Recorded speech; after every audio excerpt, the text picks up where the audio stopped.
جو دل کرتا ہے ایک دن تمہیں اپنے گھر لے جاؤں جب میرے گھر کوئی نہ ہو، تمہیں اپنے روم دکھاؤں، روم میں لے جا کر اپنے بیڈ پر بٹھا دوں، دروازہ بند کر کے ساری کھڑکیاں بند کر دوں، پردے گرا کر لائٹ بند کر دوں اور تمہارے قریب آ کر تمہارے ساتھ بیٹھ جاؤں، اپنا ہاتھ تمہاری طرف بڑھا کر تمہیں دکھاؤں کہ میری گھڑی کی بھی لائٹ جلتی ہے۔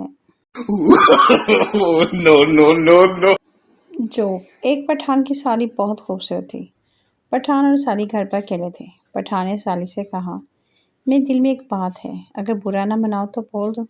سالی نے کہا، جی کیوں نہیں، بول دیں۔ پٹھان نے کہا، یہ لو 50 روپے اور اپنی آدھی خوبصورتی میری بیوی کو دے دو۔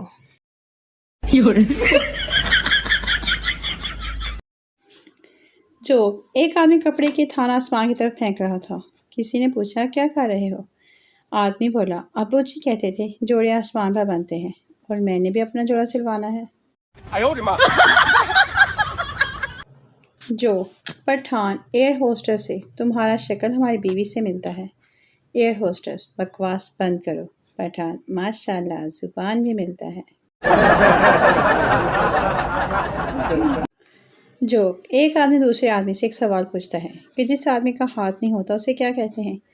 دوسرا آدمی بولا، لنگڑا۔ تو پہلے آدمی کہا، غلط جواب، اسے ہینڈ فری کہتے ہیں۔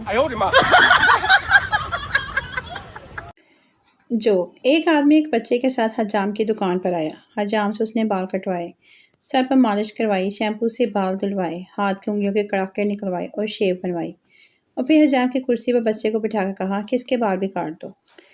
اتنی دیر میں ساتھ والی دکان سے سگریٹ اور بچے کے لیے چاکلیٹ لے آؤں۔ حجام نے بچے کے بال کاٹے لیکن وہ آدمی واپس نہ آیا۔ کافی دیر گزر گئی تو حجام نے بچے سے کہا، لگتا ہے تمہارا ابا کسی سے گپے لگانے میں لگ گیا ہے اور تمہیں بھول گیا ہے۔ بچے نے کہا، وہ میرا ابا نہیں ہے، میں تو ساتھ والی گلی میں کھیل رہا تھا، یہ مجھے ساتھ لے آیا کہ آؤ تمہارے بال فری میں کٹوا دوں۔ No, no, no, no. فنی چوک، ایک آدمی نے اپنے ڈاکٹر دوست سے پوچھا، تم جب بھی کسی مریض کو دیکھتے ہو سب سے پہلے یہی کیوں پوچھتے ہو کہ رات کو کھانے میں کیا کھایا تھا؟ ڈاکٹر مسکراتے ہوئے، اس سے مریض کی مالی حیثیت کا پتہ چلتا ہے۔